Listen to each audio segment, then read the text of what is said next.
सभी को नमस्कार। देहली हमारे वास्तुशास्त्र में, भवन विन्यास में, हमारे घरों की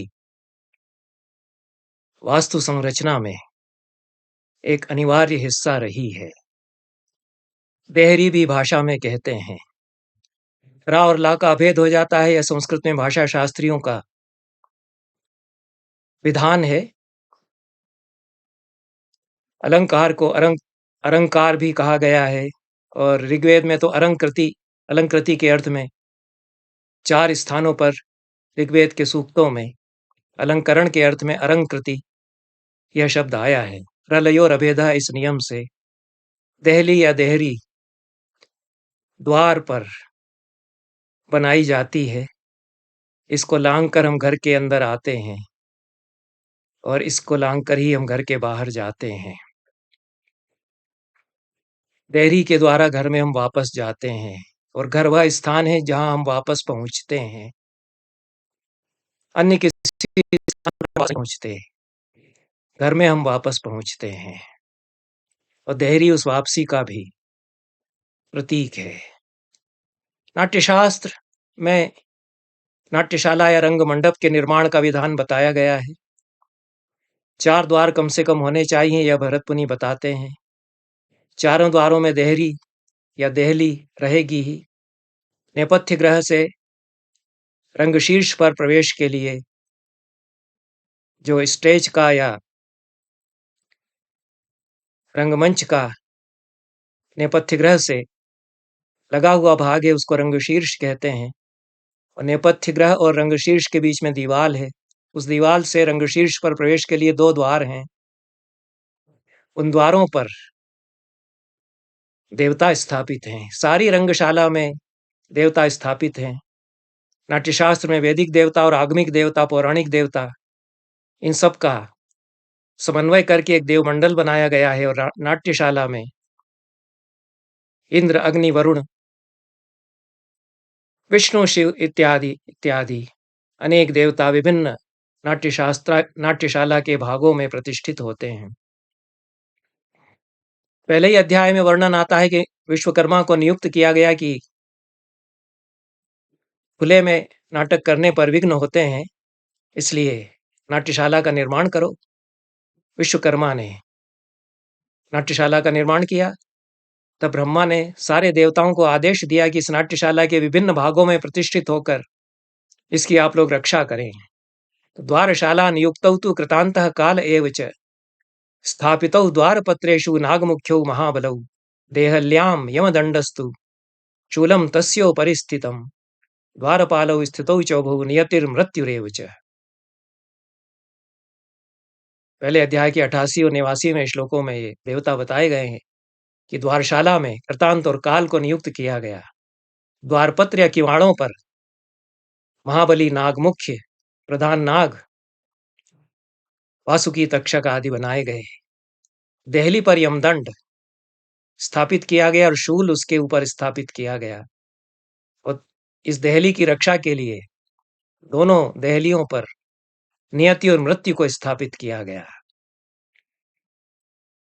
ऐसा वर्णन भरत मुनि ने नाट्यशास्त्र में किया है। देहली पर यमदंड स्थित है शूल सहित, और द्वारपाल के रूप में इसके आगे स्थित हैं नियति और मृत्यु। द्वारपाल प्रवेश करता है, अंदर आने देता है, भीतर जाने देता है। अभिनेता प्रवेश करता है और फिर से नेपथ्य ग्रह में जाता है। भरत मुनि यह कहना चाहते हैं कि कृतांत और काल का सामना करके, किवाड़ों पर लगे हुए महाबली नागों को नमन करके, देहली पर यमदंड और शूल उनसे सामुख्य रखते हुए अपनी नियति और मृत्यु को लांघ कर अभिनेता रंगमंच पर प्रवेश करता है। उसकी डेस्टिनी और उसकी डेथ दोनों के उस पार वह जाता है। सात्विक अभिनय में इसी को परकाय प्रवेश के द्वारा उन्होंने समझाया। यथा जंतु स्वभावम स्वम परित्यज्यान्य दैहिकम तत्स्वभावम ही भजते यस्य वेशम समाश्रितः। इस तरह से एक जीव दूसरी काया में प्रवेश करके दूसरी काया की ही जैसा दिखाई पड़ने लगता है। उसी तरह से अभिनेता अपना जीव संक्रांत कर देता है उस भूमिका में, उस भूमिका की तरह दिखाई पड़ने लगता है अभिनेता के रूप में।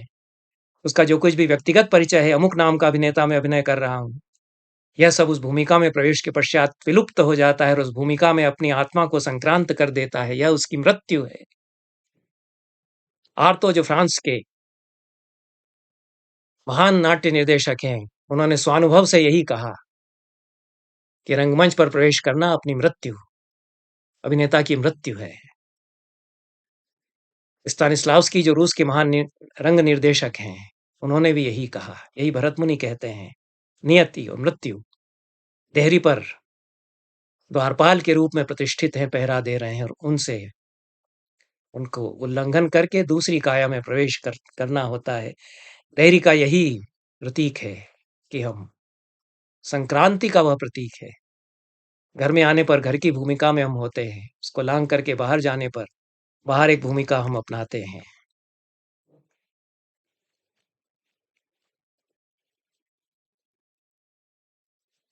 मेघदूत में देहली का वर्णन आता है।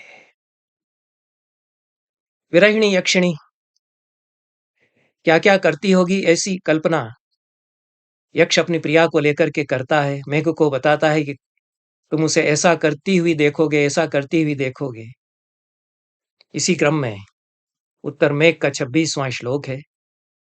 शेषान् मासान् विरह दिवस स्थापितस्यावधेर्वा विन्यस्यन्ति भुवि गणनया देहली दत्त पुष्पैः। यह विरह के दिवस की जो स्थापित या निर्धारित अवधि है, उस अवधि की गणना का विन्यास वह देहली पर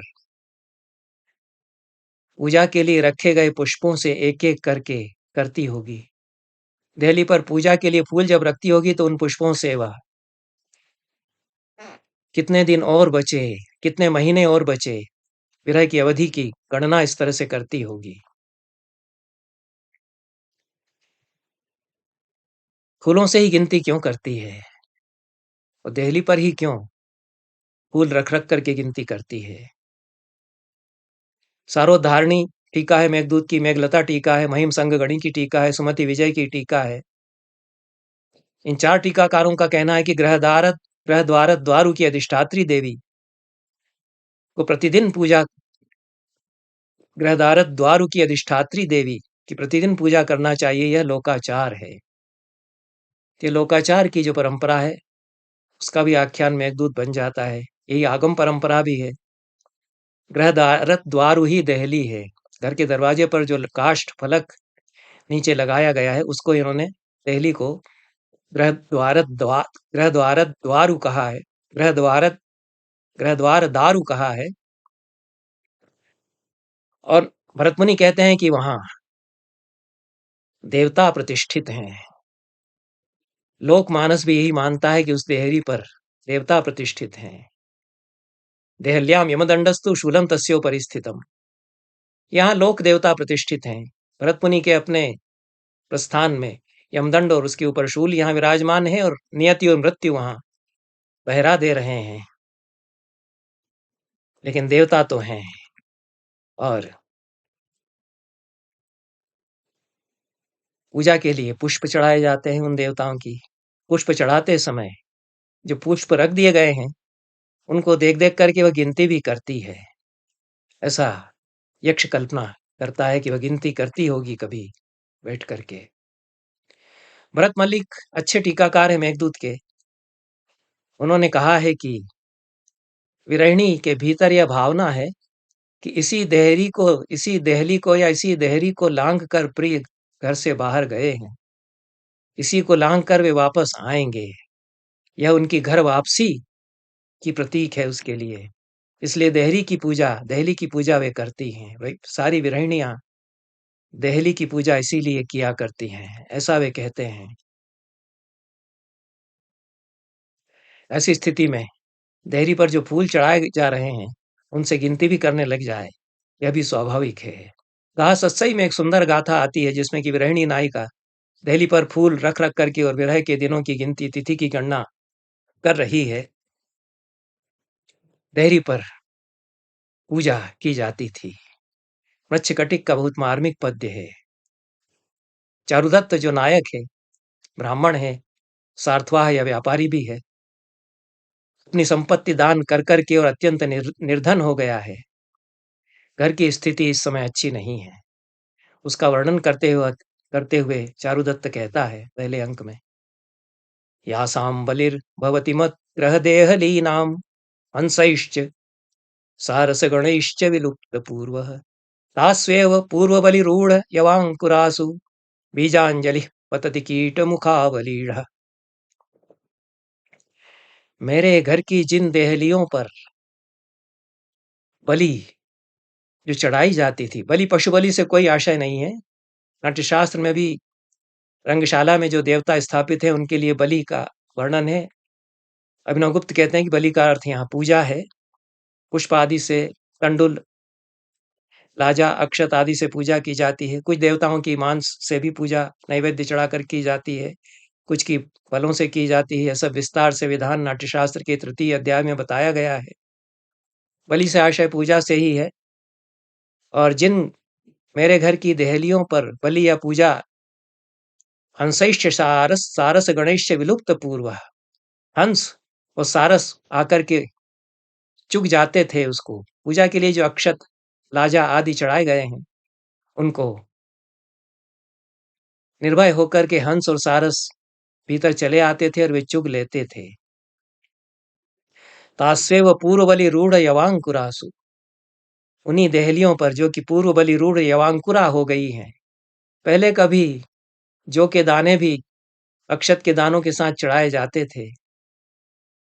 वे अक्षत के दाने उन पर कभी बारिश की बौछार गिरी होगी। यव के दाने, जौ के दाने, उनमें अंकुर फूट आए हैं। पहले की बलि की यह बात है। अब तो यव के दाने भी नहीं चढ़ाते। कहीं से कोई फूल मुफ्त में मिल जाए तो वे ही चढ़ा दिए जाते होंगे। उनको तो हंस और सारस आकर के नहीं चुगेंगे। पर जो पहले बलि चढ़ाई जाती थी अक्षत और यव से, उसको हंस और सारस आकर के चुगते थे, और जो फिर भी दाने बच रह जाते थे वो कभी बारिश में उग जाते हैं, उग गए होते थे। अब उन्हीं घर की देहलियों पर बीजों की अंजलि अर्पित की जाती है, जो इसमें कि कीड़े लगे हुए हैं। पुराना अनाज कुछ बचा रह गया है, कीट मुखाव लीड़ है, उसी को घर की महिलाएं अर्पित कर देती हैं कि इसको भोजन में तो नहीं ले सकते, इसको अर्पित कर देते हैं। बहुत दुख के साथ कहता है कि यह क्या स्थिति मेरी हो गई है।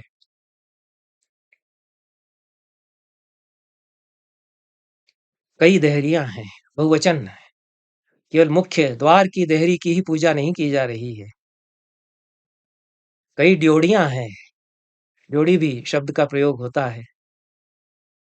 तो हर देहरी पर पुष्प आदि रख करके, बलि पूजा के उपहार रख करके पूजा की जाती थी। घर की जितनी देहरियां हैं, विशाल घर है चारुदत्त का, यह तो वर्णनों से स्पष्ट ही है। कई देहलियां होंगी, हर एक पर कुछ न कुछ अब चढ़ाया जाता है। अभी भी लोकाचार तो निभाया ही जाता है, लेकिन पहले की स्थिति नहीं रही। चारुदत्त कहता है यह लोकाचार है। नववधू जब प्रवेश करती है घर में, तब भी घर की दहलीज की पूजा कराई जाती है। दहली कहें, देहरी कहें, दहलीज कहें, सामान्य भाषा में पूजा तो उसी की होती है। वास्तुशास्त्र में भी गृह दहली की पूजा का विधान है। ज्योतिष में भी बताया गया है कि नया घर बने तो मुख्य द्वार पर दहली बनवाई जाए। वास्तुशास्त्र के अनुसार भी दहली आवश्यक है। इस समय जो भवन और मकान बनाए जाते हैं उनमें तो दहली आवश्यक नहीं रह गई, और हमको लगवानी पड़ी, बनवाना पड़ी। आधुनिक वास्तुशास्त्रियों ने, अभियंताओं ने नहीं बनाई हमारे जिस घर में, उसे हमको बनवाना पड़ी, क्योंकि पानी नीचे से अंदर आ जाता है, कीड़े आदि अंदर आ जाते हैं। यह माना गया वास्तुशास्त्र में भी कि दहली जितने भी नकारात्मक तत्व हैं, क्षतिकारक तत्व हैं, उनके वारण का प्रतीक है, उनको घर में आने से रोकती है और शुचिता का प्रवेश वह कराती है। इसलिए इसका पूजन किया जाना चाहिए। चौखट भी इसको कहते हैं। चौखट की पूजा की जानी चाहिए। देहरी एक प्रतीक बन जाती है और आधुनिक भावबोध में तो देहरी का कुछ विपर्यस्त हो जाता है आशय। ये अटकाव का, रूढ़ी का प्रतीक बन जाती है। घर की देहरी लांघना मतलब स्त्री का स्वतंत्र होकर बाहर आना। अनेक महिला लेखिकाओं ने देहरी शब्द का प्रयोग हिंदी साहित्य में इस अर्थ में किया है। निर्मला कर्नाटक लेखिका है। उनके यात्रावृत्त की किताब का नाम है देहरी के पार। घर से यात्रा के लिए निकली है लेखिका, देहरी पार करती है। देहरी के उस पार जाना संसार में मुठभेड़ उसका प्रतीक है। देहरी बंधन है, परंपरा है। देहरी के उस पार आधुनिकता है, आधुनिक विश्व है, आजादी है। चित्रा मुदगल बहुत अच्छी लेखिका हैं, प्रख्यात कथाकर्त्री हैं हिंदी साहित्य की, मेरी प्रिय लेखिकाओं में से भी हैं। उन्होंने एक कथा रचनाओं का संकलन संपादित किया हिंदी की लेखिकाओं का। देह देहरी उसका शीर्षक है। देह ही देहरी बन गई है। इस देह की देहरी को लांघना स्त्री के लिए। ये प्रखर चेतना संपन्न युवा लेखिकाओं की चर्चित कथाओं का संकलन है। यहाँ पर देहरी का एक आशय है और यहाँ मार्मिक कथाएं हैं। यौन उत्पीड़न की विषय वस्तु पर कथाएं हैं। उस देह की देहरी को पुरुष लांघ करके क्या क्या अत्याचार करता है, इसकी कथाएं हैं।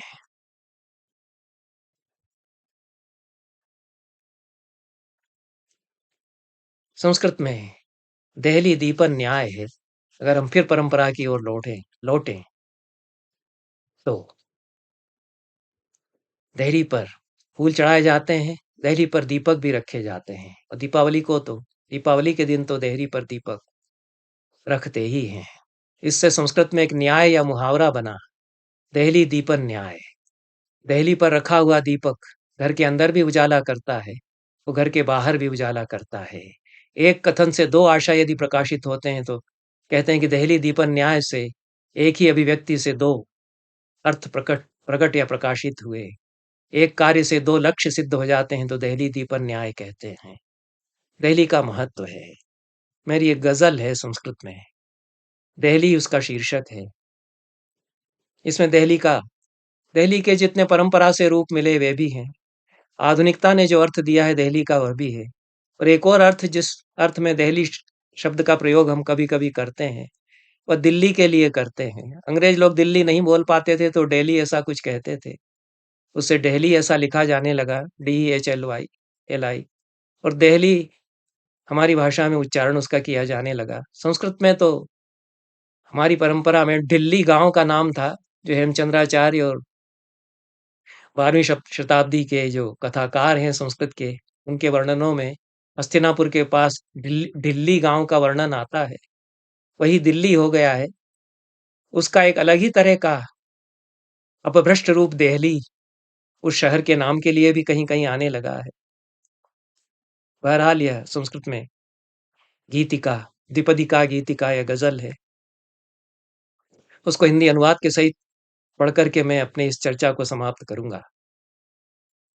नियत्या मृत्युना क्रांता समन्ता देहली सेयम अनंताभ्यः समाभ्यस्तु स्थिरास्ते देहली सेयम। नियत्या मृत्युना क्रांता समन्ता देहली सेयम अनंताभ्यः समाभ्यस्तु स्थिरास्ते देहली सेयम। नियति से, मृत्यु से कैसी घिरी है देहली केवल, समय का दौर बीता पर है वैसी ही देहली केवल। नियत्या मृत्युना क्रांता समन्ता देहली सेयम अनंताभ्यः समाभ्यस्तु स्थिरास्ते देहली सेयम। नियति से, मृत्यु से कैसी घिरी है देहली केवल, समय का दौर बीता पर है वैसी ही देहली केवल। हितो गंतुम पदम त्वेकम ममान्तस्तत् बहिश्चान्यत् स्थितास्ते स्थिता मध्ये तु रेखेव परम वै देहली सेयम। हितो गंतुम पदम त्वेकम ममान्तस्तत् बहिश्चान्यत् स्थिता मध्ये तु रेखेव परम वही देहली सेयम। कदम मेरा उठा है बाहर और कदम फिर एक है भीतर। वो बीचों बीच रेखा बन है अटकी देहली केवल। परावृत्तम जगत सर्वम विपर्यासम स्थितिर्याता। परावृत्ता मनांग नैषा तटस्था देहली केयम। है बदला आज जग सारा बदहाली की हालत है। न बदली है जरा सी भी है वैसी ही देहली केवल। परावृत्तम जगत सर्वम विपर्यासम स्थितिर्याता। परावृत्ता मनांग नैषा तटस्था देहली केयम। है बदला आज जग सारा बदहाली की हालत है। न बदली है जरा सी भी है वैसी ही देहली केवल। ग्रहांतर जायते द्वंद्वम बहिर्गेहात् तथा युद्धम। वृषम कोलाहले तूष्णीम स्थितास्ते देहली सेयम। ग्रहांतर जायते द्वंद्वम बहिर्गेहात् तथा युद्धम। वृषम कोलाहले तूष्णीम स्थितास्ते देहली सेयम। कशमकश घर के भीतर है लड़ाई घर के बाहर है। मचा है शोर दोनों ओर है चुप बस देहली केवल। समामुल्लंघ्य यातोऽथ समामुत्क्रम्य चागन्ता। प्रतीक्षायां विषण्णास्ते निषण्णा देहली सेयम्। समामुल्लंघ्य यातोऽथ समामुत्क्रम्य चागन्ता। प्रतीक्षायां विषण्णास्ते निषण्णा देहली चेयम। गया है लांघ कर मुझको वो मुझको लांघ लौटेगा। प्रतीक्षा में हुई मायूस निहारे देहली केवल। बहो कालात् परित्यक्ता तु नूनं वल्लभे नैषा। यह अंतिम है। बहो कालात् परित्यक्ता तु नूनं वल्लभे नैषा। कथं काम्येत भूयोऽपि तिदानीं देहली सेयम्। समय बीता है कितना जब से वल्लभ ने इसे छोड़ा। फिर उसकी बने कैसे चहेती देहली केवल। बहुत बहुत धन्यवाद और नमस्कार।